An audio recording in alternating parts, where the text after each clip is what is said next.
Ой, да перестань. Перестань, говорю. О, это ты? Узнал? Конечно, узнал.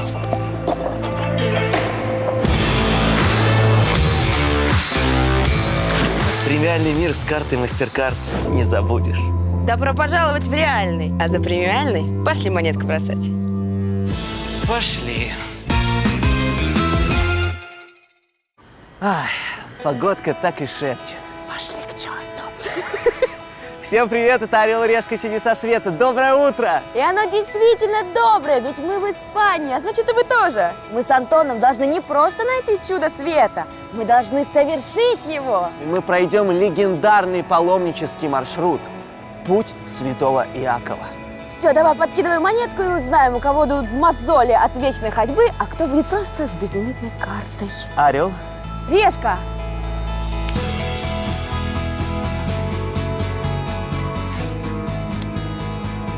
Давай.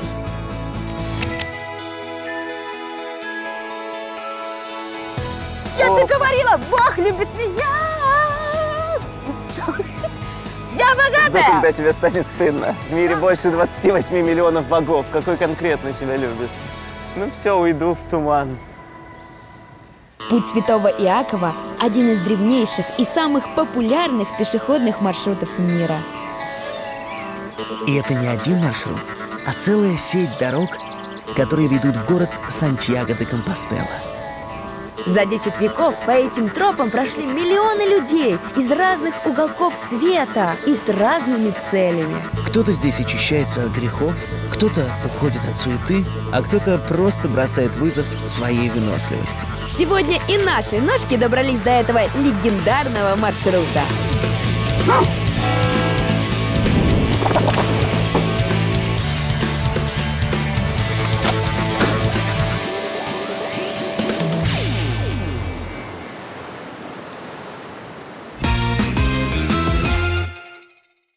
Сегодня насчитывается больше 20 маршрутов прохождения пути святого Иакова. Они стартуют из разных стран, имеют разную протяженность. Мы с Васей заранее выбрали тот, который реально преодолеть за уикенд. Поэтому и стартуем из города Виго.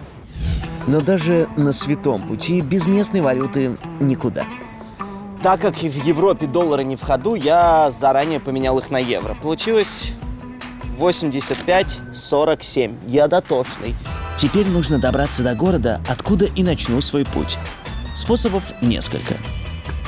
Вариант первый. Классический паломнический. Пешком и за бесплатно. Но чувствую, что эти ножки мне еще пригодятся. Вариант второй. Зажиточно-буржуазный. Добраться до центра на такси за 20 евро. Но деньги нужно поберечь. Вариант третий. Бюджетно-рациональный. Автобус стоит чуть больше евро, в пути всего 30 минут. Выбор очевиден.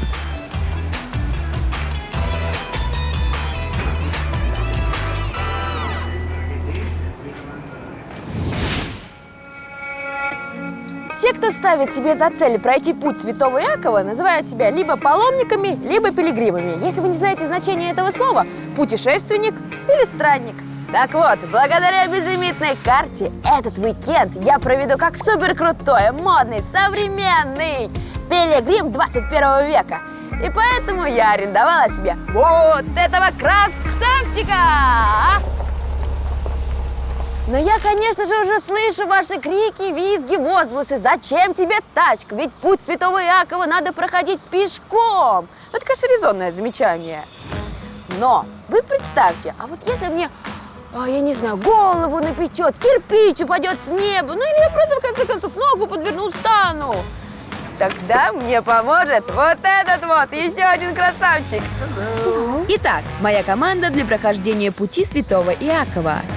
Премиальный минивэн Mercedes V220 с водителем. И не менее премиальный гид Хокин. Полчаса на автобусе, и я в Виго.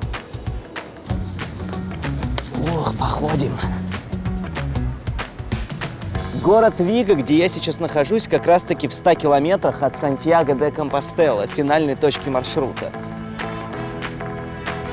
Так, Надо проверить в рюкзаке сменные пары ног.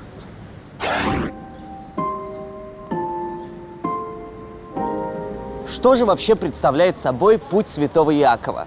Изначально это паломнический маршрут к мощам святого Иакова, одного из учеников Христа, которые находятся в соборе в городе Сантьяго-де-Компостела. Иаков долгое время читал проповеди в Испании, а вернувшись на Святую Землю, был жестоко убит за свою веру. По легенде, убийцы погрузили тело апостола в лодку и пустили по волнам Средиземного моря. Но произошло чудо. Она не разбилась о скалы, а причалила у берегов Испании. Мощи святого нашли, построили для их хранения собор, и к нему устремились люди. Верующие со всей средневековой Европы отправлялись туда пешком. И так появлялись все новые и новые пути к мощам святого. Раньше паломники начинали свой путь из собственного дома, и неважно, где это. Вот, например, живешь ты в Ирландии, стартуешь оттуда. Сейчас, конечно, таких отчаянных смельчаков меньше, и многие выбирают в основном протоптанные маршруты. Путь святого Иакова или же маршрут к мощам святого в те времена воспринимался как возможность замолить свои грехи. Раньше считалось, что если у тебя много грехов, ты должен взять с собой рюкзак, положить в него груду камней и по пути потихоньку избавляться от них. По идее, к финалу маршрута ты приходишь налегке и очищенный. Представляете, сколько бы Василиса с собой булыжников таскала? А пока Антоха грешит неудачными шутками, я решила расспросить про путь своего гида. Пока что я реально не понимаю, зачем это люди делают. Представляете, да? Некоторые люди пешком проходят по 2 месяца. Они что, сумасшедшие? Это вопрос к ним. Каждый идет со своей целью. Кто-то в поисках Бога, кто-то просто как турист. Но в любом случае у паломника должен быть специальный паспорт, креденциаль. Это мне? Да, это ваш паспорт. По пути в него ставятся печати в городках, которые вы проходите. Это ваше доказательство, что путь пройден. Обалдеть, слушайте, как удобно. Мне не надо идти за этим паспортом в специальную там церковь. У меня просто гид ради меня его получил, так что мой путь святого Иакова начинается. Бюджетным путешественникам паспорт пилигрима никто просто так не дарит. Его нужно купить самостоятельно. Креденциаль можно купить либо в туристическом центре, либо в церкви. Я, естественно, в церковь. И по идее, в купленном здесь паспорте пилигрима мне должны поставить первую печать о начале пути. Сейчас проверим. А, вот здесь, вон. Всего 2 евро за паспорт. Здравствуйте, я за паспортом. Мне один. Окей. Первая печать есть. Остается вписать свое имя и фамилию, и я настоящий пилигрим. Ну, пока как будто бы в обычное путешествие отправляюсь. Рюкзак взял, паспорт взял. Единственное, что я ни разу не ходил по 100 километров. И понять бы, куда идти. Ну, по наитию, с Божьей помощью.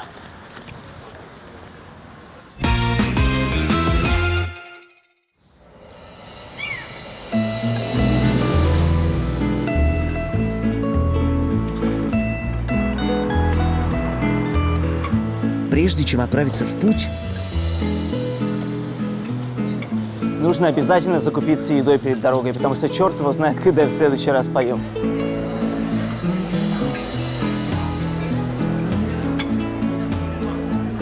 Купил 3 апельсинки во имя Отца, Сына и Святого Духа.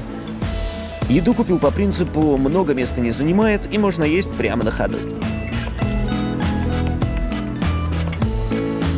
Хлеб, колбаса, апельсины, морковь, вода. Воду потом в вино превращу. Быстренько проверю, все ли готово к пути. Настоящие паломники – те еще минималисты. Кроме еды им нужно немного. Непродуваемая и непромокаемая верхняя одежда, Есть. сменная обувь и компактный плед. Есть. Удобная проверенная обувь есть. Ноги 2. Все есть. Вот теперь точно в путь. Простите, грешники, Камино Сантьяго. Путь Иакова? Вам туда, направо. Бросай, ты погряз в грехах. Счастливого пути. Всего хорошего.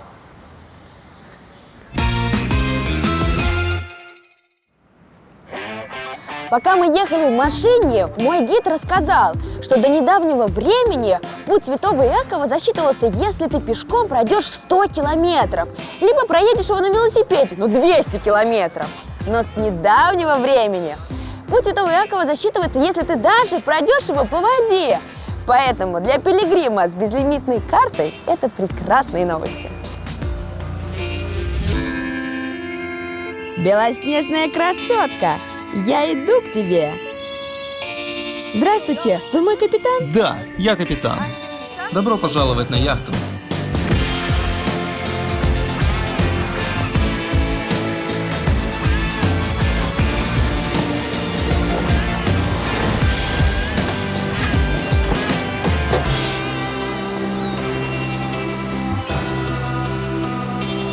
Стоило мне только встать на путь Святого Иакова, как начали происходить чудеса.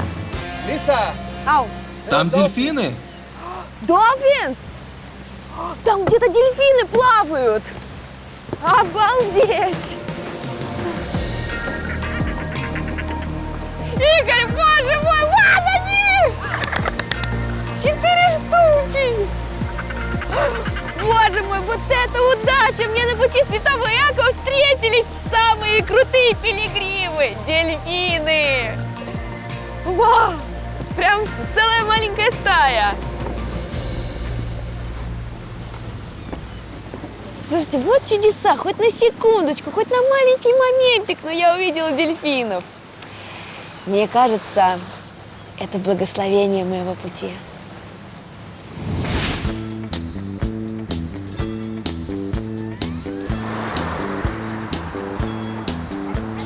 Сантьяго, зелень, красота, говорили они. Трасса, машины, выхлопы, вижу я. Да не ори. Первый отрезок моего маршрута 17 километров. От большого города Виго до ближайшего более-менее большого города Редонделла. Ну все, я вышел из города и уже окончательно вступил на путь пилигрима. Настроение прекрасное. Солнце светит, все вокруг зеленеет, ноги идут. Да и осталось каких-то 96 километров. Легко заблудиться уже в начале паломничества. Хорошо, что для пилигримов придумали вот такие маячки. Выкусите электронные системы навигации. Как тебе такое, Илон Маск? Жольте стрелочка. Помимо стрелок на пути есть различные плиточки. И вот такие столбики. На последних даже указывается количество оставшихся до финальной точки километров. Кстати, видели ракушку, которая есть на каждой пилигримской навигации? Сейчас о ней расскажу. Вот эта ракушка – символ каждого пилигрима, который идет по пути Святого Иакова. Ракушка имеет исключительно практический смысл. Первые пилигримы находили их на пляжах вдоль пути и использовали в качестве посуды. Из них ели и пили. Сегодня же большинство пилигримов используют ее как сувенир. Обычно они крепят ее куда-то вот сюда на рюкзак, чтобы проходящие мимо зеваки понимали, что все-таки идет пилигрим. Зная себя, я куплю и все-таки уберу в карман, потому что, точно потеряю. Путь Святого Иакова испытывает не только километрами, но и палящим солнцем. У вас и север, конечно, Испании. Фу, я уже наполовину вытек на дорогу. Пора Галисии увидеть это мускулистое тело пилигрима.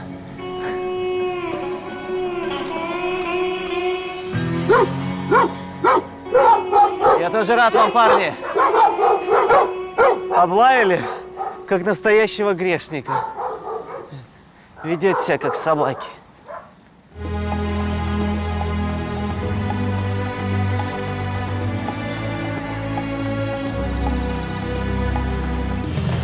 Есть такое ощущение, что на этом пути все надо заслужить, в том числе и вид.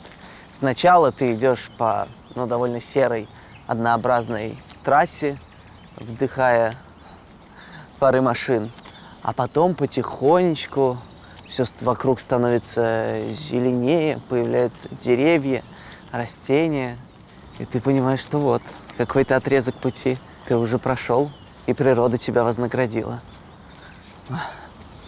Эвкалиптами даже запахло.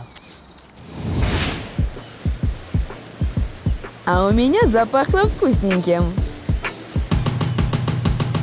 Мой личный шеф-повар приготовил для меня фирменное блюдо региона – галисийского осьминога или пульпо аферия. Сначала свежевыловленного осьминога несколько раз окунают в кипяток, чтобы мясо не стало жестким, а потом варят в течение часа. После нарезают порционными кусочками и подают с жареными в масле галисийскими перчиками. В прикуску мидий с лимоном. Bellissimo, perfetto, por favore.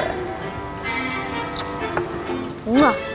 Боже мой, ну это просто потрясающе! Почему никто не говорил, что путь Святого Якова – это так красиво и вкусно? Так, вот, давайте возьмем сразу 2 кусочка.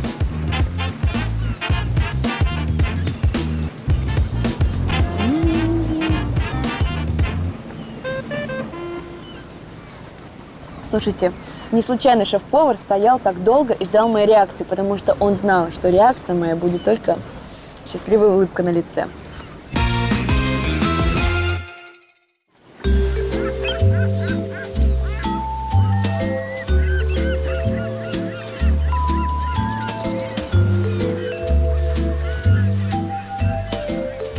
Так, скажите мне, пожалуйста, уважаемый капитан, как долго занимает вот этот путь, чтобы пройти вот 100 милей? Примерно 3 дня.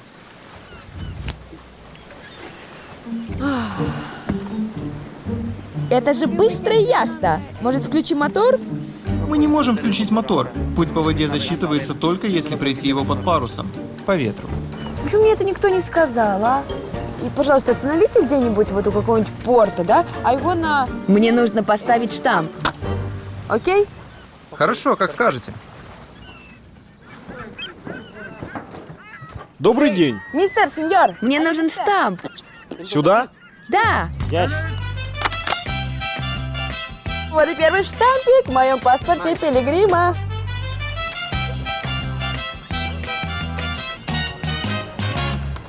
Конечно, с яхтой у нас что-то не срослось. Поэтому мне надо много красивых пеших путей. Си? Конечно. Хорошо. Спасибо, это было так классно. Очень рад. Надеюсь, вам все понравилось. О, да, это будет классный трип. Спасибо. До свидания.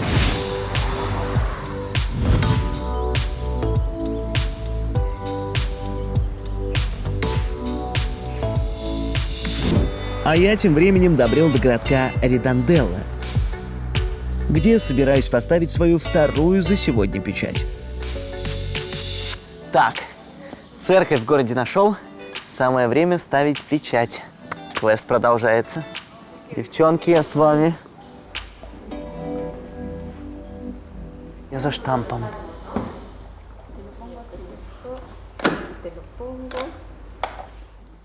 Ну все, 2 печати у меня в паспорте. И я не собираюсь на этом останавливаться. Я буду идти до темна. Так что у самурая-паломника нет цели, только путь.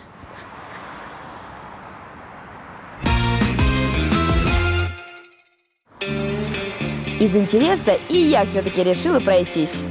А вдруг понравится? Вот и начался мой путь.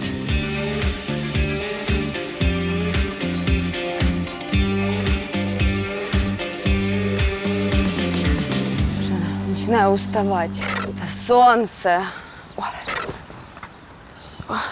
Я чувствую, как начинаю потеть. Водички бы. О! Ой, ну прям как читаете мои мысли. Супер. Спасибо. Вот это я понимаю сервис, да? Привет! Извините, ребята, откуда вы? Мы из Испании. Много уже прошли? 100 километров. 100 километров? Ничего себе! Вы это ради спорта? Да, в пути хорошая физическая нагрузка. Идем, любуемся природой и заодно спортом занимаемся. Вы впервые проходите путь? Я уже в 4-й раз иду, а ребята впервые. Хорошего вам дня! Спасибо! Извините, ребята! Последний вопрос! Не убегайте! Сори. Ответы на какие вопросы вы ищете в пути? У каждого пилигрима что-то свое. Какой вопрос задашь, на такой ответ и получишь. Спасибо, спасибо, пока!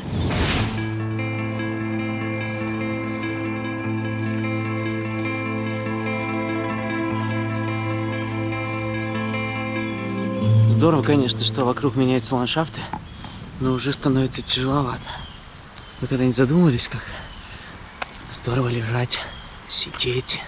Вообще есть какой-нибудь лежачий путь святого Якова? Конечно, святой Яков хорошо устроился. Он-то лежит, а мне идти до него. С горем пополам, но я дотопал до городка Аркада.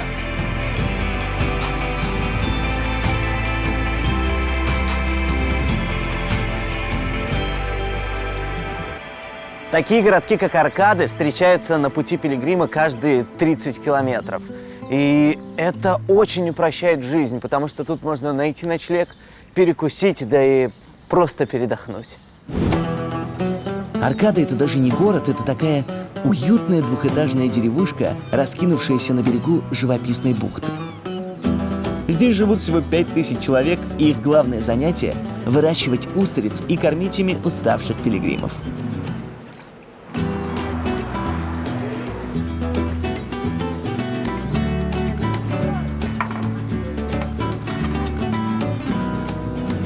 Жизнь паломника состоит из сплошных лишений. И да, я все еще по бедному. Дело в том, что устрицы тут очень дешевые, стоят 1 евро за штуку. Атлантический океан недалеко, так что это свежак и супер дешево.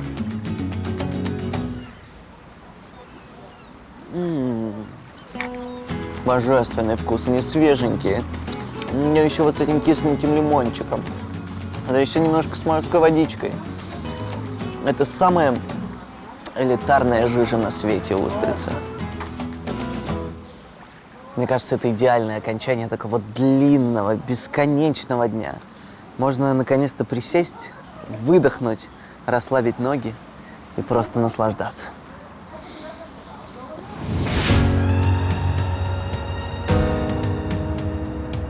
Хотела вам показать одно чудесное место. Но, если честно, я хотела добраться до него на яхте, но не в этот раз. Пешком тоже неохота, а вот на тачке в самый раз. Мыс Финистерра. Это скалистый обрыв, выступающий в океан на 3 километра. Название Финистерре переводится как «край света». В средние века, когда люди верили, что планета плоская, именно это место считалось самой крайней точкой Земли. Сегодня же эта теория опровергнута. Но на мыс все равно приезжают туристы полюбоваться, как солнце ныряет в океан.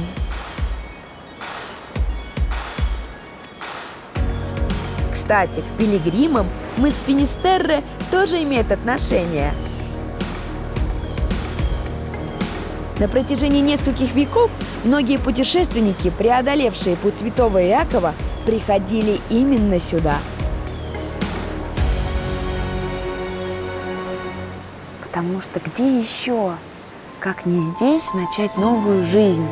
Они сжигали всю свою одежду и перерождались, словно птица Феникс.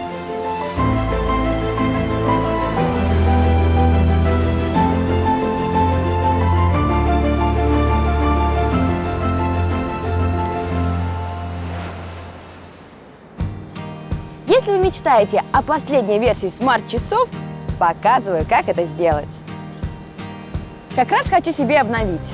Так, выбираем на Е-каталоге. Ага. Для начала заходим в раздел «Смарт-часы и фитнес-браслеты». Так. Теперь устанавливаем параметры: производитель, серия и цвет. Вот они! Мне очень понравились. Так, сохраню в личном кабинете. Буду следить за динамикой цен, чтобы, если что, словить более выгодное предложение. Вот такой шопинг я люблю. Удобный и с умом. Заходи по ссылке в описании и покупай с Е-каталогом выгоднее. Прячу для вас $100.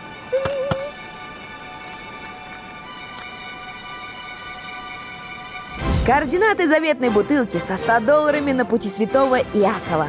Испания. Побережье Атлантического океана. Мыс Финистерре. Почти на краю мыса, у каменного креста. Под одним из валунов вас и будет ждать клад от орла и решки и вашей Василисы.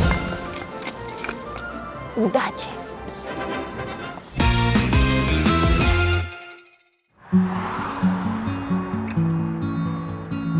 День на исходе, усталость накрывает, нужен привал. Я решил остановиться в том же городишке Аркада. Пилигримам всегда нужно было искать ночлег вне зависимости от века. Так как такого понятия, как хостел или отель, не существовало, то они селились в приютах, которые называли альберге. Начинаем путешествие в прошлое. Альберге с испанского так и переводится – убежище или приют. Они есть в церквях, в современных зданиях и даже в квартирах обычных людей, которые сдают паломникам комнаты, чтобы подзаработать. Здравствуйте. Я хочу остановиться в вашем альберге. Без проблем. Можно ваш паспорт паломника? Да, конечно. Одну секунду. Плата символическая – 12 евро. А можно вас попросить поставить печать? Да, сейчас все сделаем. Это моя третья на сегодня. Держите ваш ключ. Спасибо большое. Мой.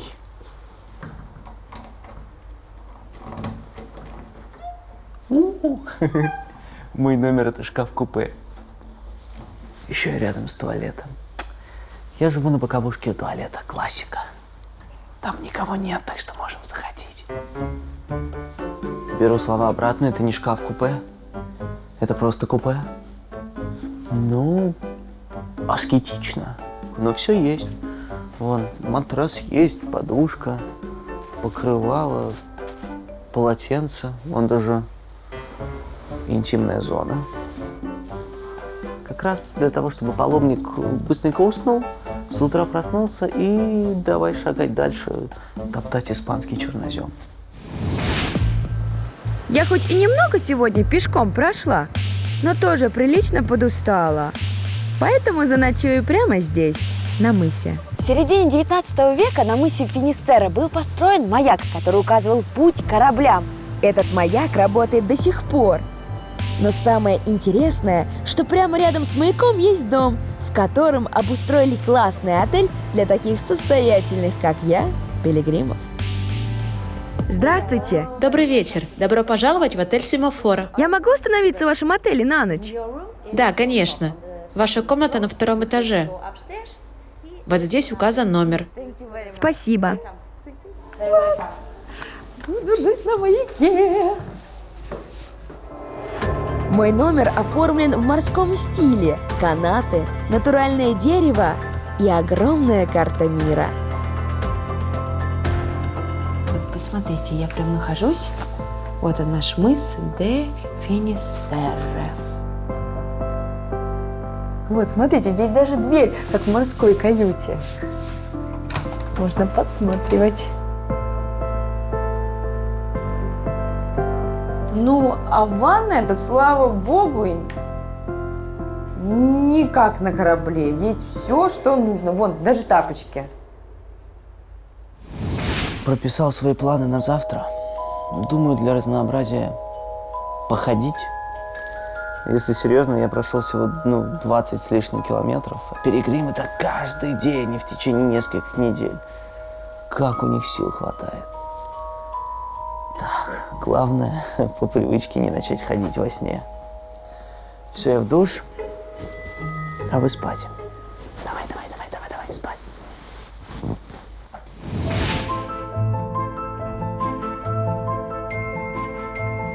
Завтра, конечно, так рано вставать, а на рассвете. Но ничего, маяк мне должен указать верный путь.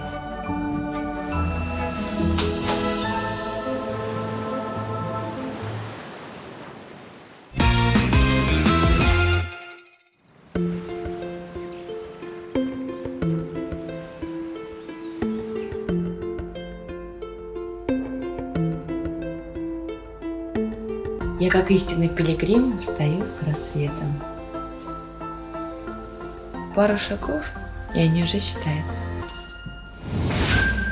А я встал еще раньше Васьки и уже в пути. Кто рано встает, тот это, конечно, зря. Потому что мало того, что в хостеле было очень холодно под этой легкой простыночкой, а на улице еще холоднее. Мне кажется, даже петухи замерзли, охрипли и не особо кричат. Ну ничего, мне сегодня еще столько идти, что я по пути согреюсь и вспотею. Осталось 77 километров, 860 метров. Уф, туда пойду. Зачем же вставать ни свет ни заря? Во-первых, пилигримы не теряют время на лишнее поспать. Во-вторых, с утра не так жарит солнце и легче идти. А в-третьих, появляется возможность встретить рассвет. Настроение поклоняться солнцу. Как здорово наблюдать, как оно потихоньку восходит над горизонтом и обещает дарить тепло и новый день.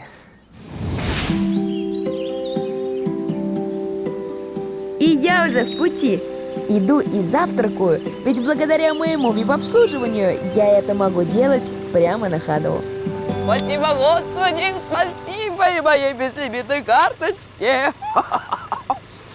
Свежий хлебушек, хамончик, сырочек. Ой, еще главное кофе.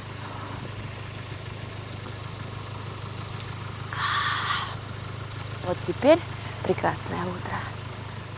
А что я и бегу, Господи, я могу же спокойно идти наслаждаться своим завтраком.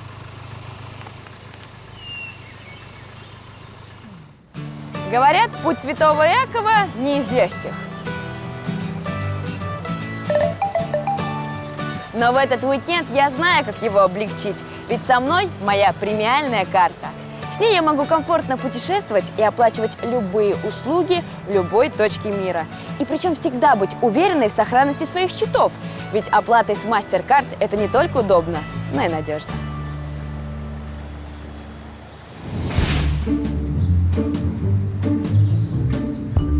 Бюджетный пилигрим на пути тоже не останется голодным. Смотрите, вот тут у Камня Преткновения такие круглосуточные пит-стопы для пилигримов. Если что-то забыл взять с собой, пожалуйста, тут все в автоматах есть. Что там, шоколадки, вода, газированные напитки и... Ой, свят. А если же питаться батончиками и газировкой надоело, по дороге достаточно кафешек, в которых есть специальное предложение для пилигримов. Что говоришь? Вкусно? Прям вкусно тут, да? То есть можно остановиться, поесть за приемлемые деньги и подумать, что делать с оставшимся километражом. Ну ладно. Вот твоему слову верю, коллега. Доброе утро. Святой Антоний. Могу я заказать у вас меню пилигрима? Да, 12 евро.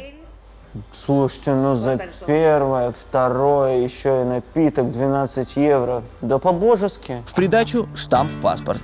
Мой первый на сегодня.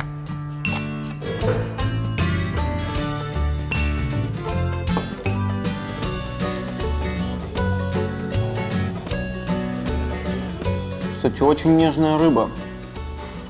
Нисколько не пережарена, прям идеально приготовлена. Вообще тут все сделано с расчетом на то, чтобы пилигрим вышел отсюда сытым и продолжил свой долгий-долгий путь. Идти по такому пути – это, конечно, здорово. Но в обычной жизни такие расстояния… О, только на велосипеде. Причем его же можно купить недорого. Главное знать где. Зайти на e-каталог. Так. Сразу сужаем поиск, устанавливая параметры. Взрослый. Класс монетки средний. Во. Этот вроде ничего. Классно, что сразу видно, в каких размерах есть эта модель. Теперь осталось найти магазин с идеальной ценой и купить. Все подробности ищи по ссылке в описании. И свободно себе катайся, где душа пожелает.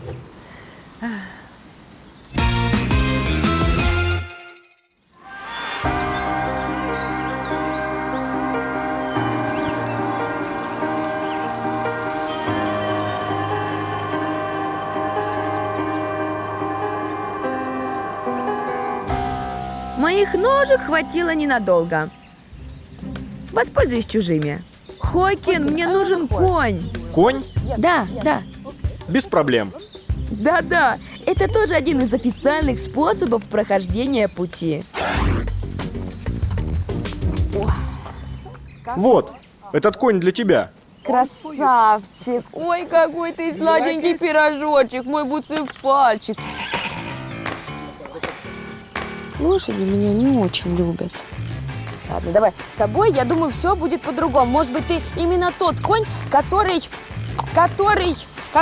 изменит мою жизнь. Так.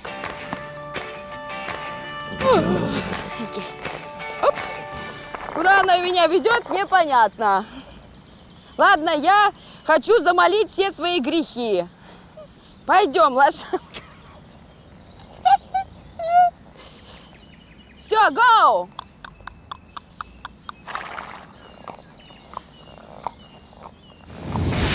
А я тем временем преодолел 30 километров пути и добрался до городка Понтеведра. Тут кафе, может быть, есть печать. А до финальной точки моего маршрута еще 70 километров. И даже если я буду идти без остановки, то все равно не успею добраться к вечеру. Вариант лишь один. Стоит, чуть больше 6 евро. Но не успею я дойти пешком, просто не успею. Вы думаете, Вася на своих слабых ножках ходит все 100 километров? Бросьте. Смотрите, я здесь не один такой умный. Преодолеть остаток пути на поезде решили и другие пилигримы. Опять ходить.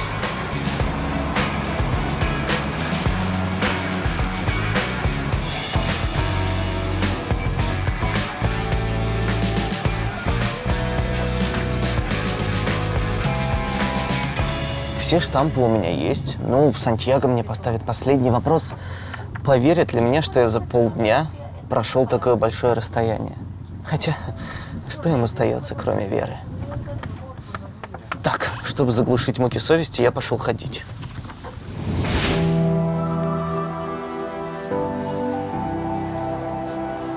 Какие виды транспорта я только не использовала на своем пути Святого Иакова, но в город Сантьяго я вхожу на своих двоих. Путь Святого Иакова у всех разный, а вот финальная точка одна – город Сантьяго-де-Компостелла. Здесь в соборе и находятся мощи Святого Иакова. Более чем за 1000 лет миллионы паломников, войдя в город, устремлялись к собору по этим узеньким улочкам. Здесь кажется, что ты не просто прикоснулся к истории, а стал ее частью. А я тем временем тоже добрался до конечной точки и сразу направился к собору. Собор Святого Иакова – одна из главных святынь христианского мира. Наряду с храмом Гроба Господня в Иерусалиме и собором Святого Петра в Ватикане. Эта махина одновременно вмещает в себя 1000 человек. Но даже таких масштабов обычно не хватает. В некарантинные времена и в праздники паломников сюда устремляется просто немерено.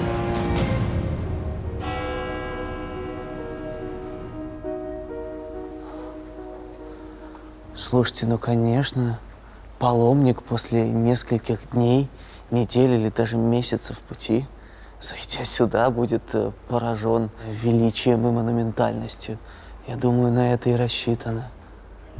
Несмотря на толстые стены и общую монументальность собора, он невероятно изящен.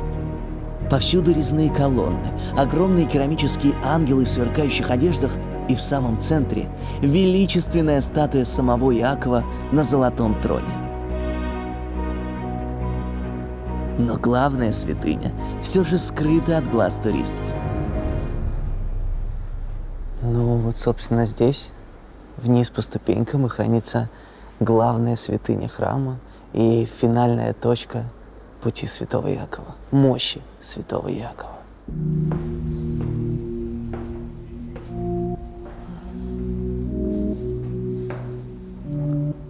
Вот это самое легендарное место.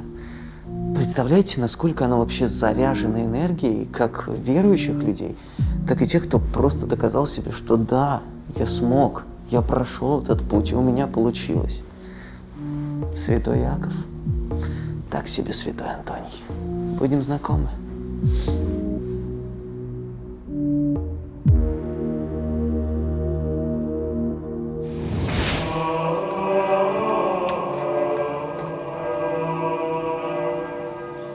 Есть еще в соборе кое-что невероятное и впечатляющее. Обалдеть, это то самое гигантское кадило в мире. Посмотрите, какое оно громадное. Это все выглядит как какой-то перформанс. Кадило – это металлический сосуд на цепочках для религиозных обрядов, обычно небольшой. Но этот весит аж 80 килограмм, а для его наполнения нужно еще 40 килограмм угля и ладана. И чтобы его раскачать, требуется 8 священников. Если честно, немножко страшновато стоять рядом около этой штуки, потому что, мне кажется, она очень легко может попасть мне по лбу. По храму кадило летает со скоростью 70 километров в час. И да, 3 раза за всю историю собора сосуд обрывался и улетал в разные направления. Хорошо, что без жертв. Но зачем же это кадило сделали таким большим? В средние века паломники, проделавшие огромный путь, оставались ночевать прямо в храме. А поскольку в пути помыться получалось нечасто, в соборе стоял ужасный запах. Вот церковники и придумали, как с этим бороться. Ну вот и все. Вот то место, к которому стремятся все пилигримы. Именно здесь лежат мощи святого Иакова. Мой маршрут официально завершен. Пилигримы, завершившие путь святого Иакова, могут получить специальный сертификат – Компостеллу. Отправиться за ней нужно в туристический офис неподалеку от собора. Предоставляешь паспорт со всеми печатями и… Какой транспорт вы использовали на пути? Я шла пешком, плыла на яхте, ехала на коне и на машине. К сожалению, я не могу выдать вам Компостеллу. Понятно. Угу. Друзья, в общем, я обломалась с моей Компостеллой, мне ее не дали. Честно сказать, я не хотела ей врать, глядя в глаза. Потому что хочется по-настоящему, понимаете, получить вот этот опыт, как-то просветиться, посмотреть. Вот это то, что я на яхтах там покаталась, на лошадях подскакала, это же не по-настоящему. У меня еще есть парочку лет, и я точно сама пройду путь святого Иакова. Правда, Тоха, конечно, ржать будет надо мной. Я тоже решил попытать удачу и отправился за своим сертификатом паломника. Ого, а мы тут штампами меряемся. 120 километров. Сколько времени у вас занял путь? Извините, мне нужно идти. Она потеряла ко мне интерес, конечно, я же всего 100 прошел, она 120. Кто я для нее? Ребята, получил. Все. Знаете, ощущение какого-то большого, крупного выигрыша. Серьезно, я понимаю, что не мне вам советовать, я там все-таки схитрил. Но если у вас будет хотя бы 3-4 дня, пожалуйста, обязательно попробуйте, потому что главное чудо и главная цель всего этого пути – это, конечно, сам путь. Все, а я путь прошел, у меня и справочка есть. Так, надо это как-то отметить. Может, походить? У пилигримов есть одна прекрасная традиция. После того, как они завершают свой путь, они начинают праздновать все события. И я, конечно, не исключение. Поэтому сейчас я иду в один из самых роскошных ресторанов Сантьяго де Компостелла. Ресторан «Энсербе» находится в историческом центре Сантьяго-де-Компостела. И говорят, это любимый ресторан испанских короля и королевы. Мне подали лучшие деликатесы местной кухни. Вот оно, изобилие мяса и морепродуктов.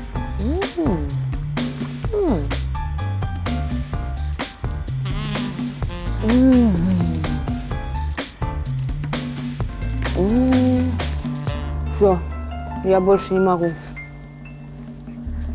Счет, пожалуйста, принесите. Я сама просто не встану, до вас не дойду.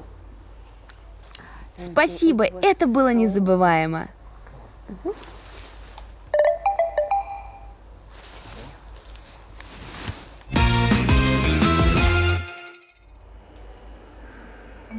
И я вот пытаюсь понять, для чего вообще люди идут по пути святого Иакова, не досыпают, не доедают, встают свет не заря, мерзнут, жарятся на этом солнце, снова мерзнут и идут до конца. Как бы это парадоксально ни звучало, когда ты идешь по этому пути, ты наконец-то в кои-то веки не бежишь. И это возможность притормозить, задуматься, правильно ли вот по этому своему жизненному пути, по этой своей колее ты идешь.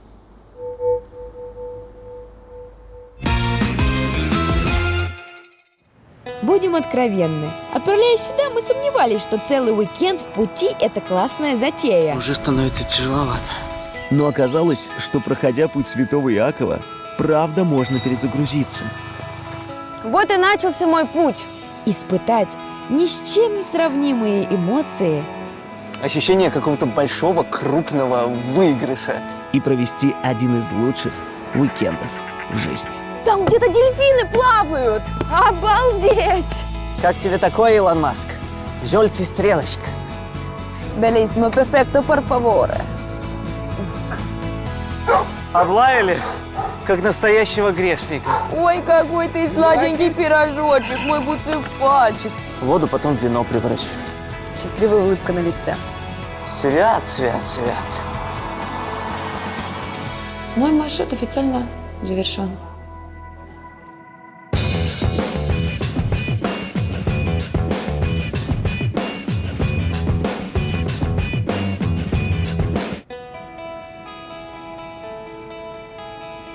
О, ценят, любят, уважают. Уже слушок пошел, что я прошел.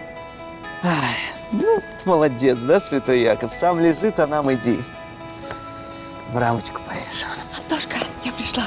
Ой, Антошка, святой Антоний, покровитель извилистых троп и мозолистых стоп. У меня и документики подтверждающие есть. Чувак, откуда ты это взял? Ну, дорогу осилит идущий. Да блин, ну как ты это сделал? Я тоже хотела. Ну что, Антон, ну как всегда. Ну ладно, я сама потом пройду этот путь святого Иакова. Вот. И найду путь к себе, надеюсь. Но сначала мы с тобой будем искать путь к следующему чуду света. Монсеррат, красотища!